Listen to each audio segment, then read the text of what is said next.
Hoje, nós vamos desbravar as regras e o combate de um dos RPGs mais brutais, imersivos, cinematográficos da história, The Walking Dead Universe, o RPG de The Walking Dead. Alguns dias atrás, no canal, eu soltei um vídeo falando que a Tria Editora ia trazer esse sistema aqui para o Brasil, e esse dia chegou, foi dia 7/7. E eu, como um fã de carteirinha de The Walking Dead, não poderia estar mais empolgado do que eu estou para fazer esse vídeo, em que eu vou explicar para vocês as principais mecânicas do sistema e as principais mecânicas do combate, e de todas as informações importantes vão estar aqui, mas ainda vão ter vários outros vídeos. A gente vai fazer uma série de vídeos destrinchando esse sistema de trás para frente para trás, de todas as formas que você imaginar. E aí, RPGista? Eu sou o Mestre Rafa e hoje nós vamos falar sobre The Walking Dead. Se você já jogou sistemas como Mutante, Coriolis, Vaesen, entre diversos outros, você já deve conhecer a Year Zero Engine. E aqui não é diferente. Vamos ter todas aquelas modificações em cima da Year Zero para conseguir trazer aquele clima desesperador e angustiante que a série de televisão passa pra gente. Antes de mergulharmos nas pools de dados, grava essa regrinha aqui na sua cabeça, porque é a regra mais importante do sistema. A ficção vem sempre primeiro. Nesse sistema, a história é infinitamente mais importante do que as mecânicas. E isso é falado no próprio livro. As regras servem para dar suporte e peso dramático às decisões difíceis que os seus personagens vão tomar. Mas nunca ao contrário. O jogo não é sobre combar para sair matando os walkers, os caminhantes, mas sim em como essa luta constante modifica quem você é e até onde você é capaz de chegar para proteger quem você ama. Então agora que você está preparado, aclimatado, pronto para entrar aqui nesse apocalipse maluco de The Walking Dead, vamos às regras em definitivo.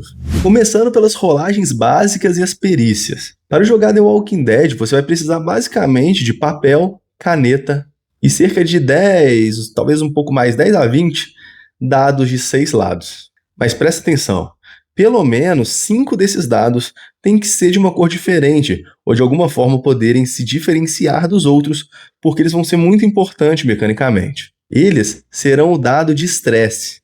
E em breve você vai entender o porquê que eles são tão perigosos. A mecânica central ela é baseada naquela famosa pool de dados. Toda vez que seu personagem tentar fazer algo que realmente seja difícil e exija um teste, o mestre vai te pedir para fazer um teste de perícia.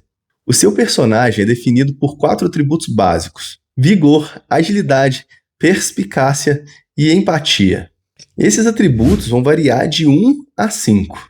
Ligado a esses atributos, nós temos as perícias, que elas vão de 0 a 5, como combate próximo, medicina, sobrevivência, mobilidade. E para fazer o teste, você basicamente soma o valor do seu atributo, mais o valor daquela perícia correspondente ao momento. Essa soma toda vai definir quantos dados de 6 lados, os D6, você vai rolar. Por exemplo, se você tem agilidade 4 e combate à distância 2, você vai rolar 6 dados. E o seu objetivo é atingir pelo menos um resultado 6. Pode até parecer fácil, mas não é não, tá, gente? Já teve várias vezes que eu rolei 9, 10 dados e não consegui um 6. Enfim, na Year Zero Engine, tirar um 6 significa que você foi bem sucedido naquela sua ação. Se você obtiver múltiplos 6, eles são sucessos extras, e eles são usados para comprar efeitos extras descritos na sua perícia. Ou, no caso do combate, aumentar o dano que você vai causar. Porém, se você não tira nenhum 6, você falhou. Mas lembre-se que falhar não significa que nada acontece. Significa que a história ela vai seguir com as complicações criadas pelo mestre para aquela cena. Além disso, o jogo também conta com algumas rolagens especiais que vocês vão ver nas tabelas. Então pode ser que você precise rolar um D66, que consiste em 2 dados de 6, um sendo a dezena e a outra a unidade. Se você tira 3 e 6, quer dizer que você tirou 36 no D66. Essa rolagem é usada na tabela de lesões críticas, por exemplo, que eu vou falar dela um pouco mais para frente. Nós também temos o D666, e nesse caso a gente vai rolar 3 D6, E um vai ser a centena, outro vai ser a dezena e o terceiro vai ser a unidade. Nós também temos os 2 altos ou 2 baixos, que é equivalente a rolar 2 dados e escolher o de maior valor ou o de menor valor, respectivamente. Temos também o dado da sorte, um dado que o mestre rola para decidir algo que acontece simplesmente pelo acaso. E nós também temos o dado aleatório, um dado em que todos da mesa rodam e quem tirar o menor valor será a vítima de uma certa consequência.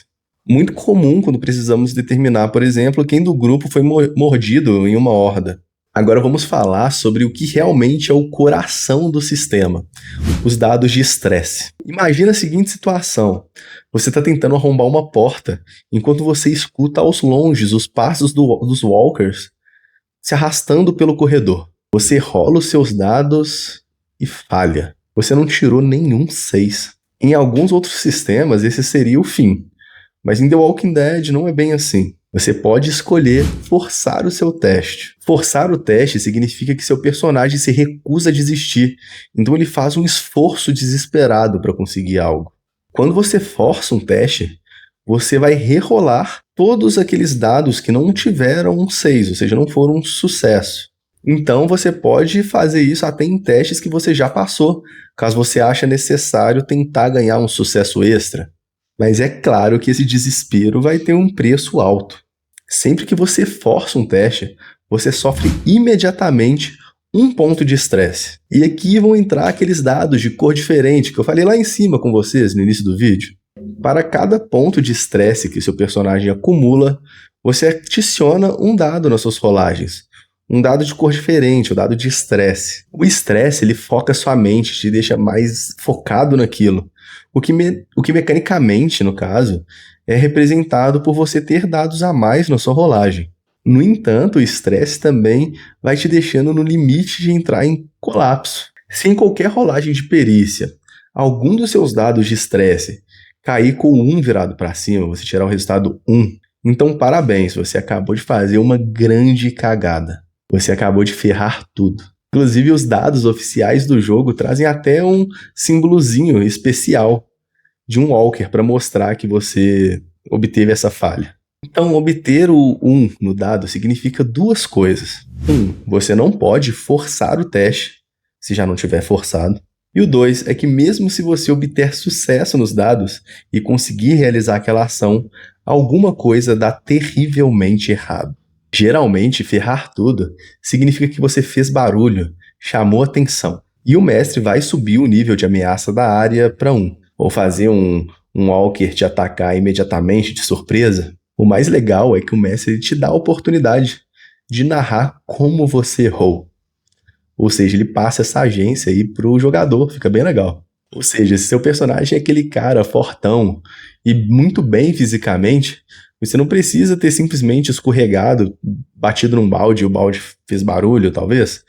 Você pode falar que você, no meio de uma ação ali, de uma tentativa, acabou perdendo equilíbrio por algum motivo muito mais digno e acabou caindo e batendo em alguma coisa.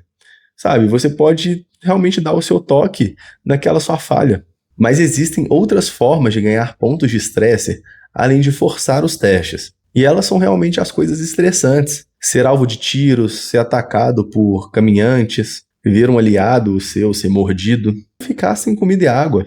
O estresse ele vai se acumulando rápido e o perigo de você acabar causando uma ação catastrófica ali vai aumentando cada vez mais, ele é constante o tempo todo.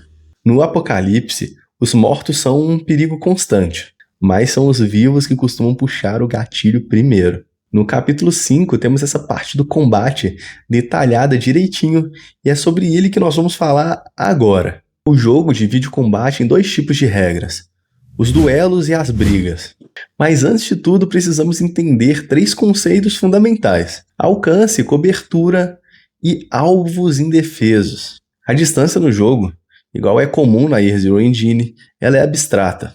Nós temos o alcance curto, que é a menos de 25 metros. É perto bastante para você correr e atacar corpo a corpo, ou então usar uma arma de curto alcance. Nós temos o alcance longo, de 25 a 100 metros. Nesse alcance, já exige-se armas de ataque à distância. E nós temos o alcance extremo, que é quando tem mais de 100 metros de distância.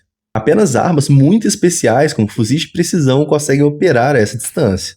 Então vamos falar sobre as coberturas. Se você estiver atrás de qualquer cobertura sólida, os inimigos vão precisar de um sucesso extra para poder te acertar. Ou seja, você remove um 6 da rolagem de ataque deles antes de comparar o resultado. Isso de comparar o resultado já eu vou explicar melhor. Se você atacar alguém indefeso, que está dormindo, distraído ou algo do tipo, não existe teste oposto. Você só faz um teste simples e a cada sucesso extra após o primeiro, você acrescenta 1 de dano. Beleza, esses conceitos básicos já foram explicados, então vamos ao que interessa. Vamos aos duelos para começar. Um duelo acontece quando a luta envolve apenas 2 pessoas, ou pelo menos pouquíssimos lutadores, em uma situação direta. Ele é resolvido com um simples teste oposto de perícia, como combate próximo ou combate à distância. Se ambos obtiverem o mesmo número de sucessos, ambos se machucam e causam os danos de suas armas. Então, se um conseguir mais sucesso do que os outros, apenas ele causa dano. E se você consegue 2 ou mais sucessos de diferença na sua rolagem, você causa dano extra equivalente ao número de sucessos extras que você conseguiu. E se ninguém tirar sucesso, ninguém se machuca e a disputa continua. E aí isso nos leva às brigas. Quando o caos se instala no ambiente, e aí tem várias pessoas correndo, sobrevivente correndo para um lado, atirando de outro, e tá aquela confusão geral, a gente recorre à regra das brigas. Na regra das brigas, o mestre desenha um esboço do ambiente do combate, marcando barreiras, obstáculos e aonde os personagens estão posicionados. A briga vai ser dividida em rodadas, e cada personagem tem direito a apenas uma ação por rodada, além de ações rápidas e livres, como gritar ou sacar sua arma. O combate em grupo é estruturado em fases de iniciativa estritas, que são numeradas de 1 a 6. A cada rodada que passa, o mestre vai declarando cada fase. Quem quiser realizar alguma ação correspondente àquela fase se declara, sendo os NPCs primeiros e os personagens depois. E as fases são as seguintes. A primeira fase é a fase de buscar coberturas. Você faz um teste de mobilidade e se você passar, você entra em cobertura. Se você falhar, você se abriga no final da rodada. A segunda fase é o combate à distância, que consiste em disparos de armas de fogo, arcos e bestas. Eles são resolvidos com testes opostos, se um estiver atirando no outro. Ou em teste simples, se o alvo não puder revidar. Aqui também pode ser usado a ação de vigília, que serve para você cobrir uma área. E se alguém se mover por ela durante a fase de movimentos, você pode atirar. A terceira fase é a do combate próximo. Ataques corpo a corpo, usando facas, bastões, o próprio punho. Tudo isso apenas em alcance curto. A quarta fase é a fase do movimento. Ela serve para você mudar de posição em relação aos alcances. Para isso, você tem que fazer um teste de mobilidade. E se alguém estiver te seguindo, você tem que realizar um teste oposto a ele. Então fica mobilidade contra mobilidade. A quinta fase é a fase dos primeiros socorros. Você pode prestar socorro e cuidados médicos a um aliado a curta distância, utilizando da perícia medicina. Lembrando que não é possível você usar essa perícia em você mesmo. E a sexta rodada fica reservada para os outros. Então, ela se encaixa em qualquer ação criativa, como barricar uma porta, por exemplo.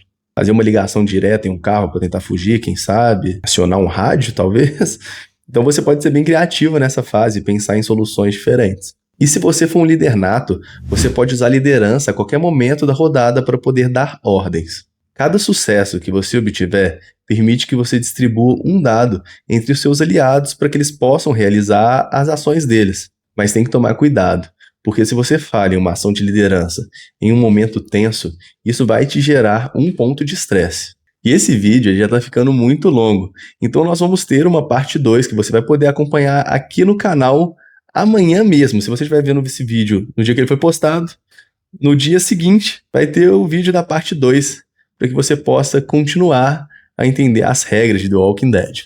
Na parte 2 a gente vai falar sobre o combate contra os caminhantes, sobre o dano, a vida e a cura, sobre como que você pode lidar com o medo e como você pode aliviar o estresse, entre outras questões muito importantes aqui do sistema. Então já deixa um comentário aqui falando que mais sistema que você quer ver, que eu vou trazer tudo aqui para vocês. Deixa um like, manda para um amigo, compartilha com seus amigos todos aí que vão jogar sua campanha de The Walking Dead, que vai ser muito legal. E até o próximo vídeo.